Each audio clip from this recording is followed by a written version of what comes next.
আসসালামু আলাইকুম। ওয়ালাইকুম আসসালাম, আলহামদুলিল্লাহ চাচা কেমন আছেন? আলহামদুলিল্লাহ। ভালো আছেন?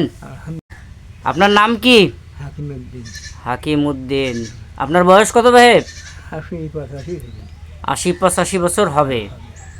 আপনি কি করেন? ডাক্তার খেদমাত করি।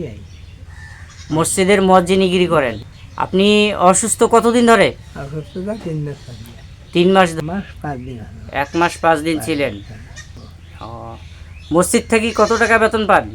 আর মসজিদে যাবো ৩০০ টাকা বেতন পাই। ৩০০ টাকা বেতন। ৩০০ টাকা। ওইটা দিয়ে চলা যায়? কষ্ট হয় না? কষ্ট হয়। বন্ধুরা, আপনারা শুনছেন একজন মুয়াজ্জিনের জীবন সংগ্রাম। মাত্র মসজিদ থেকে ৩০০ টাকা বেতন পায় এবং সেই টাকায় তার ওয়াইফকে নিয়ে চলে। আচ্ছা, আপনার শেষ ইচ্ছাটা বলেন দেখি চাচা। আর বাবা চিকিৎসা কোনো নাই, সামান্য একটু একটু বাসাটা দিয়ে ঠিক হইতো, তাহলে আমার মনে হয় বন্ধ হলে সামান্য থাকা মিলে দেখা করার সুবিধা হয়ে যায়। এই ব্যাপার। আচ্ছা আচ্ছা আচ্ছা, বাসাটা যদি ঠিক হইতো। ঠিক আছে।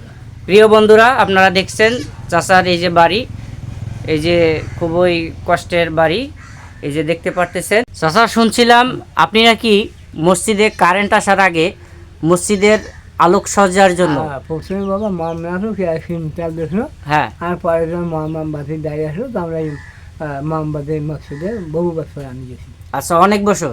তাতে মনে আছে যে কত বছর মসজিদে কেরোসিন তেল বা দিয়েছেন আপনি নামাজের জন্য, মাগরিব বা ইশার নামাজের জন্য?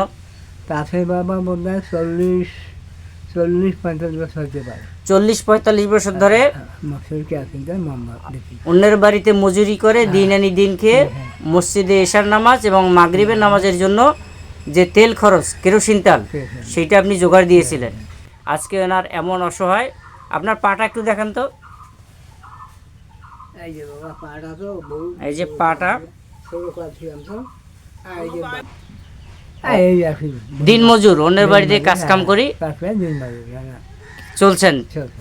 ও আচ্ছা আচ্ছা, এখন 5-7 বছর ধরে মসজিদগিরি করেন। সমাজের বিত্তবানদের প্রতি আমার উদাত্ত আহ্বান থাকলো, আসুন এসব অসহায় দুস্থ মানুষের পাশে দাঁড়াই।